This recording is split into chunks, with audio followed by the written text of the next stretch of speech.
So when I became a reporter, I knew I would face some intimidating assignments, but as it turns out, there was only one that actually left me physically scared. It happened early in my career. I was working in Milwaukee, working the late shift, and we got word that a Wisconsin soldier had died in Iraq, and the task of writing his obituary fell to me. Now, to write an obituary, a good obituary means you talk to the people who knew the person best, and unfortunately, that means you have to call the family during the most horrific moment of their lives. And I so did not want to do that. But it was my job, and I had to. So the soldier, I'll call him Joe. We had a little bit of information about him. I looked up the family's phone number and called. And I was so nervous about what I was about to put this family through that I remember my palms being so sweaty that when I reached for the phone, it was actually hard to grip the phone. But I called, and the person who answered was a guy sounded about college age.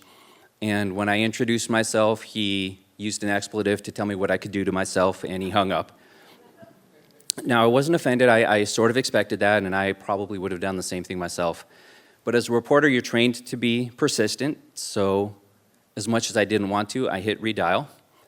Same guy answered, and this time before I even got out half my introduction, he used a whole string of expletives, hung up again. Now at this point, I totally sympathized with him, and I didn't want to call him back again. But I looked at the information that I had about Joe, and it was not enough to tell a good obituary about a U.S. serviceman who had fallen overseas. So the only thing I could do was to call him back again. And he was ready for me. But before I could even say a word, he was yelling at me, and he said, "You call me back again, and I will call the cops. Do you understand me?" Now, the fact that he asked a question was actually a good thing because that gave me just the slightest moment to answer him. And I seized that opportunity. I said, look, I will make you a promise. You give me 20 seconds to explain why I'm calling. At the end of those 20 seconds, if you don't want to talk to me, I promise you I will hang up and never call back again. And he said, you have 20 seconds, go. And I said, look, the fact that Joe died was an absolute tragedy. But what would be even more tragic is him dying in anonymity halfway around the world. Joe made the ultimate sacrifice for his country, and there are 5 million Wisconsinites who need to know his story. They need to know his name. They need to see his picture. They need to understand what sort of void has been left without him. I've never met Joe, and I feel like I owe that to him, and I'm just hoping that you can help me tell his story. Silence. So I said, okay, well, look, how about if you at least confirm that I'm spelling his name right? So I spelled his name, and he said, yeah, that's right. And I said, so just to confirm, did he go by Joe or Joey or Joseph?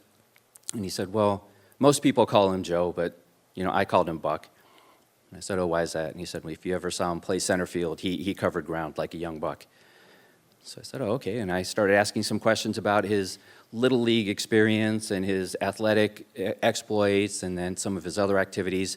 And the longer we talked, I could hear in the brother's voice, I could hear the anger and the defiance was slowly starting to melt away. And at some point during the conversation, his mom had picked up the other line, and she was chiming in with some anecdotes too. The one I remember was she said she took Joe Christmas shopping, and he refused to walk into the mall until he dashed across the street to bring back a steaming cup of hot chocolate for the guy who was standing out front in the Santa suit ringing the Salvation Army bell on a freezing Wisconsin morning. So the conversation went like this for about 30 minutes, and at the end, as we wrapped up, I apologized profusely for intruding on their moment of grief. And they said, we should be the ones thanking you. The mom thanked me not only for making sure that her son would not be forgotten, but also for helping her smile through her tears as she was recounting these positive memories. And the brother thanked me for being courageous enough to call back that third time.